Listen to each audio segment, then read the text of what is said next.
আপনি কি জানেন পৃথিবীর যে ৩টি স্থান সবার শেষে আবিষ্কৃত হয়েছিল?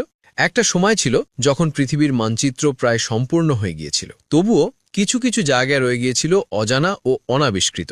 এখানে আমরা জানব পৃথিবীর শেষ দিকে আবিষ্কৃত ৩টি স্থান সম্পর্কে। নম্বর ৩-এ রয়েছে বুভে দ্বীপ। দক্ষিণ আটলান্টিক মহাসাগরে অবস্থিত এই ক্ষুদ্র বরফে ঢাকা দ্বীপটি এতটাই দূরবর্তী যে যিনি এটি আবিষ্কার করেছিলেন তিনিও সেখানে নামতে পারেননি। এতটাই একাকী এবং নির্জন যে মনে হবে এটি যেন পৃথিবীর মানচিত্রেই নেই। ১৭৩৯ সালে ফরাসি অভিযাত্রী জাঁ বাপ্তিস্ত বুভে এই দ্বীপটি আবিষ্কার করেন। নম্বর ২-এ পিটকেয়ার্ন দ্বীপপুঞ্জ।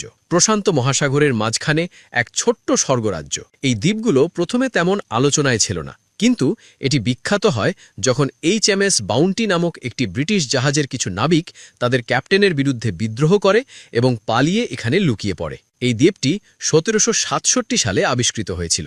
এবং সর্বশেষে নম্বর ১-এ রয়েছে একটি স্থান যা এতটাই দূরবর্তী সেখানে মানুষ পৌঁছতে প্রায় ১০০ বছর সময় লেগে গিয়েছিল। বিশ্বাস করুন আর না করুন, এই দ্বীপ সন্ধান পাওয়ার আগেই মানুষ ইউরেনাসের সন্ধান পেয়ে গিয়েছিল। মানচিত্রে স্থানটি অনেক আগেই ছিল, কিন্তু চরম আবহাওয়া আর ভয়ঙ্কর পরিবেশ বহু বছর ধরে মানুষকে দূরে রেখেছিল। এই স্থানটি হল অ্যান্টার্কটিকা, যার আনুষ্ঠানিক আবিষ্কার হয় ১৮২০ সালে।